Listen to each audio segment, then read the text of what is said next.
great house whom we all love and adore. This room is lab. Now, the one thing about this room is some of this stuff is kind of brittle, so if you hit it or run into it, it'll fall apart. And obviously, this is beautiful artwork. We don't want anybody to destroy it. We want this room to stick around for as long as possible. So, but bearing that in mind, there's going to be a railed-off area here, from what I understand. There's also going to be a railed-off area there. So you're going to be able to, this is much more of an interactive space than it is a pop space. I mean, obviously, you can have somebody chained up over there, and they'll pop through the chains and rattle them around and stuff like that, and that would be good. But this is much more of a dialogue area, an engaging area. It's a laboratory, obviously, or some sort of, actually, it's a lab. So, I mean, can anybody think of something that might come from a laboratory that would scare people? Shut up, Ray. Mad scientist. Anybody got something? Mad scientist. Exactly, but what kind of, or what would you do as an experiment gone wrong? Like Muller. Frankenstein would be good. Something Frankenstein should be good. Bride of Frankenstein. Lobotomy. You could do all kinds of stuff like that. I mean, you could do this as like a makeshift surgery room. Has anybody seen? Everybody here's seen House of a Thousand Corpses, right? If you haven't seen it. If you haven't seen it, you'll love it.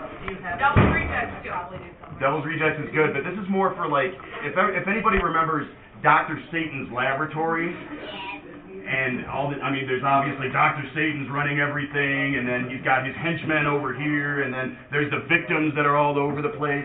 You know, he's operating on somebody. This could be the latest experiment over here that he's working on, and you're hitting switches over here, bringing it to life. And there's a lot of different things that you guys could do.